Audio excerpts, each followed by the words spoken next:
Great. From here starts the speaking test. This is the speaking mock test of the International English Language Testing System taking place in IELTS Academy. The candidate is Aldo Rodrigo Gonzalez Casillas, candidate number 0143277. The examiner is Mehru Shafi, examiner number 443533. Good afternoon. My name is Mehru Shafi. Would you please tell me your full name? Hi, sure. My full name is Aldo Rodrigo Gonzalez Casillas. And what can I call you? What name can I call you? Aldo. Aldo is okay. Perfect. Aldo, can I see your identification, please? Sure. Thank you very much. Great. Thank you. Okay, we can now get started with the first part of the exam. In the first part, I will ask you some personal questions. First, let's talk about your job. What is your job? Okay. Well, my job is writer and illustrator. I really like to write and read, and that's why I'm a writer. Perfect. And what is your typical day like at work?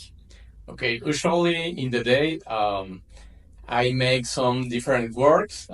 I'm a teacher too, but in the night, when the nights come, I am a real writer and illustrator. Usually in the night is when I create all the magic. Great. And what would you change about your job? Nothing. I really like my job. I really like reading and writing and investigate all sort of events and things. Usually, I write about monsters. I really like monsters. Great. Now let's talk about bringing things. What will you bring home when you come home from outside? Okay, usually a notebook and a pen. And my cell phone. I really need my cell phone to write every time I can. And this is really important to me because the ideas are in everywhere, every situation. Great. And did you ever forget to bring anything? Usually no, because I like to be prepared for anything that could happen outside of my house. Great. And will you bring different things in the daytime or at night? Okay, well, I need in all night usually my paper and my pens because I really like to draw with a pen. So. Okay, perfect. Now let's move on to talk about hobbies. Do you have any hobbies? Yes. Well, I really like to play piano. When I play piano, I play classical pieces. And even I create my own pieces. Also, I really like to draw.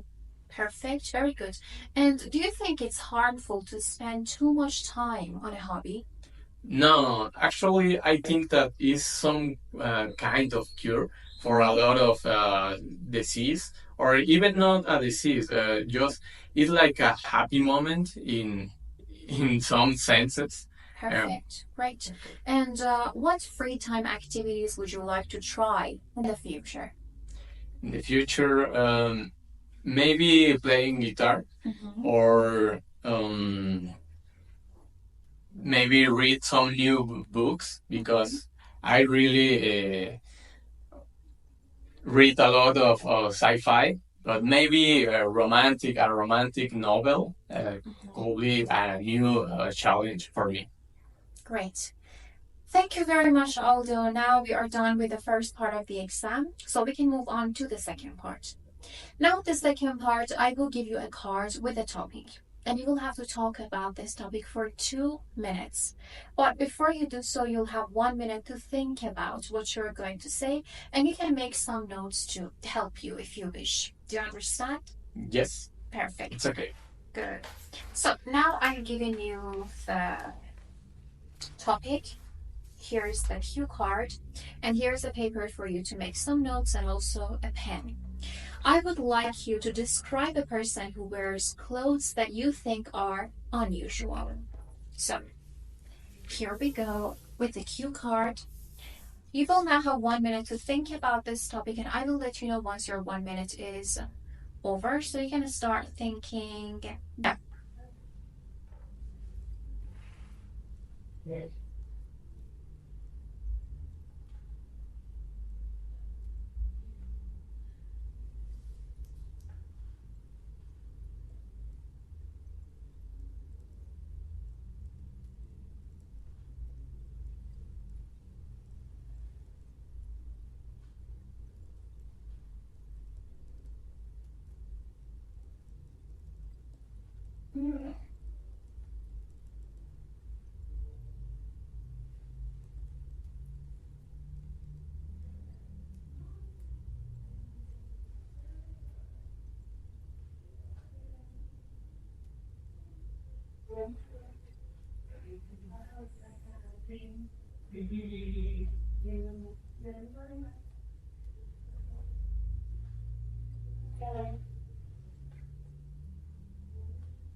Okay, now your 1 minute is over, and you may talk about this topic for 2 minutes, but do not worry if I stop you. So you can start talking now. Okay.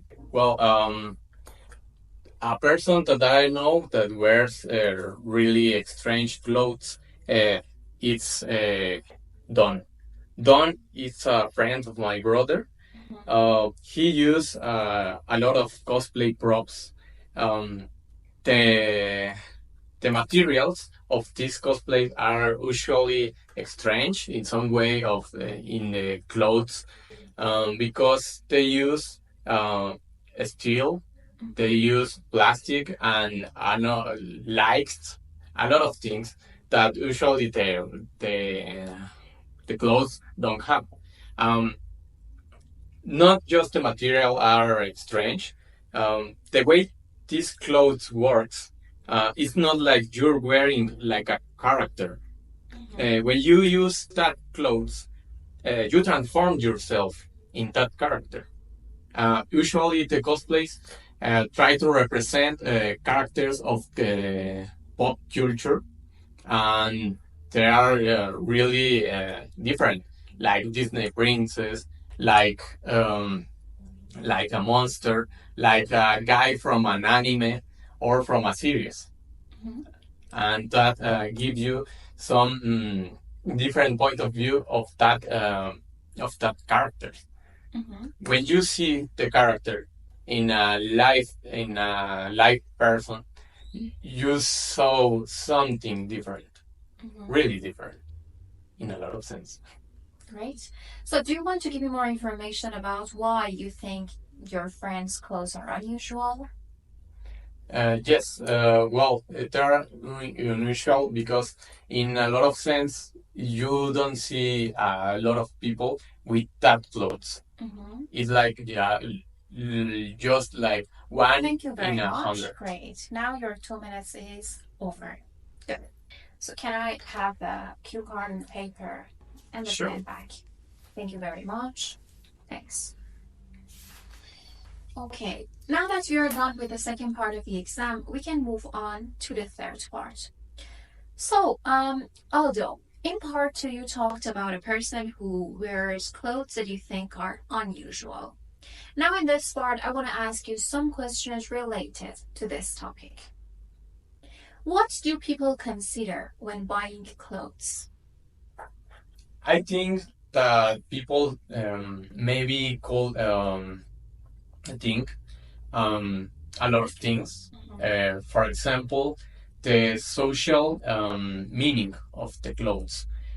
The clothes are, in a lot of senses, a symbol of who I am, of who I am to the others, to other people. So can you explain more about the social meaning? What do you mean by social meaning of the clothes?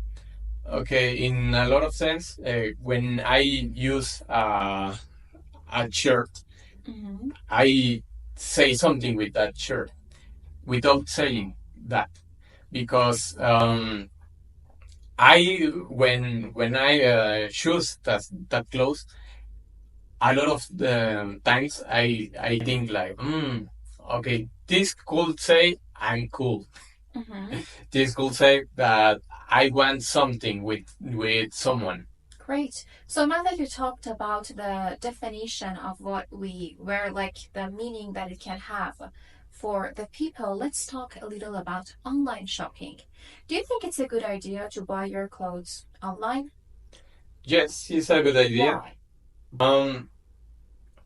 Well, there are some problems with that, like the measurement of the clothes, the size. But buying online, it gives you a lot of opportunities, because some stores don't have the full storage in the stores. Okay. But in online, yes. Great. And in what ways do young people see fashion differently than older people do?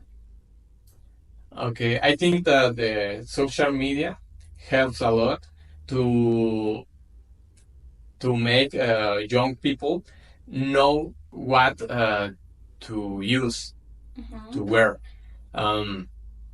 because they know exactly what how the models work, how the models like, and to what to sorry and what to expect. And is there any difference between men and women when buying clothes in your idea? In some cases, it's not something that happens always, but yes, yeah, in a lot of cultures, yes. Perfect. Thank you very much. Now this is the end of the speaking test. Great. Now you can just take a breath, and I will take a minute to add up your scoring different criteria, and then I'll give you the feedback based on those. Okay? Okay. Great.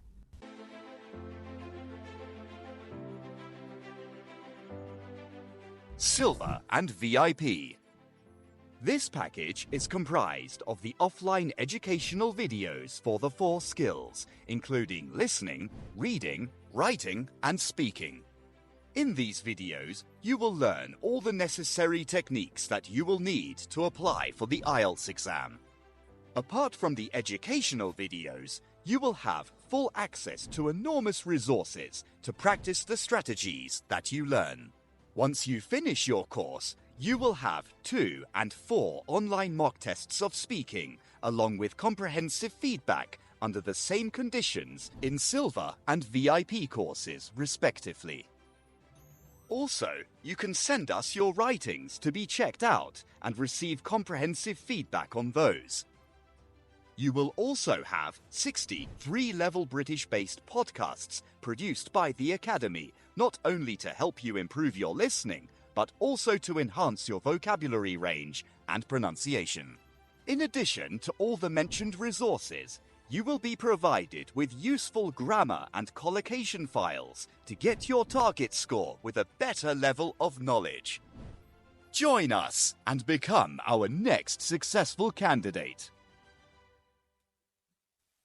Okay, perfect. Now let's see what you did. But before I get us started, you can tell me your idea on the test.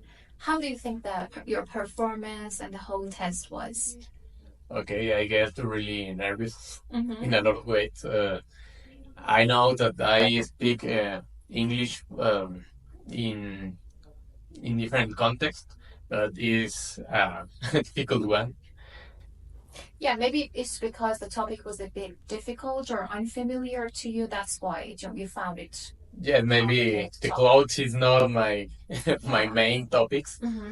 I could prefer to speak about literature, but it's okay. Great. Okay, so first, I can get us started with the first criteria here, your fluency and coherence, and then we go on with the other ones. So, uh, regarding your fluency and coherence, although I can say that what I liked in your answers was that you were able to keep talking. Like you had this flow of a speech. Whatever question I was asking you, you were doing your best to just give me an answer and not to stop talking. And even in part two, when you had already covered all the bullet points and you stopped, I asked you to just add some more information and you did so. So if you had stopped right there, then that would have been a problem. But you just kept talking after I asked you for the extra information. So that's about your flow of a speech. And other than that, you were using some connectives like and, so, but, because. You also used that's why and also once. But my recommendation to you is to just keep using these connectives, the range of connectives and discourse markers, not only in one part or one question, but also in the other parts. Try to use them in many different sentences. For example, although, even though, however, besides, on one hand, on the other hand. So try to use more connectives if you can. And the thing is that mostly your grammatical mistakes negatively impacted your fluency and coherence because due to the problems that you had with your grammar, you found it a bit difficult to make some complex grammatical structures, and that would just result in not having a good fluency when you're talking to me. So making some of those complex structures was a bit hard for you compared to the simple ones. So this is about your fluency and coherence. And the last thing I want to mention is some hesitations that you had. I mean, if you are hesitating, if you're pausing to think of the next idea that you want to develop, that's fine. But if you're pausing because you don't know what word you should use, like especially I think it was in part 3 that you stopped and then you apologized for that. So maybe it's because you couldn't remember a word or maybe grammatical structure. So instead, when you're hesitating, when you don't know what to say, there are two solutions. The first one is to just use a simple structure instead of what is on your mind, because you have difficulties using the one that you plan to use. So instead, just try to say something simple and keep talking. This is the first solution. The second solution, just to fill up the gaps and these hesitations, is to use some fillers and boosters. And this is what takes us to the next criteria, your lexical resource, your vocabulary. What I'm saying is that if you want to get a better score in vocabulary and boost your score or improve your performance, you can use some fillers and boosters. Like when you don't know what to say or when you don't know how to start your answer because you need some time to analyze what actually you want to say, you can just use these boosters to buy some time. For example, I ask you a question and you say, actually, this is a very difficult question and I don't have much information about it, but I can say, so actually I was saying nothing. I was just thinking of what I want to say using these fillers instead of saying and thinking. So you can use these fillers and boosters. Other than that, I recommend you to paraphrase a bit better. Like if I say something, don't repeat the words that I say. Try to use some synonyms for that. And not only my questions, but also your answers. Don't repeat one word again and again. So it means that you should have a wider range of vocabulary. Idiomatic language, if you want to get 7 and above in lexicon resource, you need to have some idiomatic language or some collocations. So this is about your vocabulary. And now to talk about your grammatical range and accuracy. This is what you should work on the most because your fluency, you can count on it to mark you up. If you practice a bit, you can get a better score in your fluency and coherence because you have the confidence, even though you have problems with some structures, but you have the confidence and you keep talking. And that's a very good thing. But grammar is what you got to work on the most because In your grammar, mostly you were using very simple structures. And even when you were trying to make those, use those complex structures, like for example, I heard some subordinate clauses or relative clause, you made mistakes with those. So it's all about the structures that you were using. Basically, you had problems with almost every sentence you were using. It could be some of those big mistakes, or, for example, singular and plural. The plural s or to plus infinitive or ing form after a verb. For example, I don't know, I want to go or I want going, or if you have several verbs in infinitive form, then how about the third one? Should it be ing form? Should it be infinitive, to plus infinitive? So you were kind of confused with those. So singular and plural, or you added extra s, like you didn't need s at the end of the words, but you added that to the word, or the verbs that you're using, the tenses that you're using. So generally, you should just work a bit on your grammar and be more careful to be error-free, because it is much better to be error-free than to use the structures that you're not sure about and then make mistakes. And if you make mistakes, you lose marks. So yeah, that's about the grammar. And finally, the last one, your pronunciation. In your pronunciation, you had several lapses, several mispronunciations. I mean, your pace of the speech was okay. The speed of your speech was fine. It was not very fast or very slow. So the pace was easy to follow and understand. But the thing is that you mispronounced some words. For example, usually, events, draw, disease, a lot of culture, measurement, exactly, how. So the way you were pronouncing the words are not clear and correct in English. And other than these lapses, there are some other pronunciation features that you should pay attention to. For example, your intonation, how you raise and lower your voice the way native speakers do in English, or your rhythm, or also to clearly and completely pronounce some words, like finish one word, pronounce it well, and then start the next one. Or sometimes you can link up some sounds.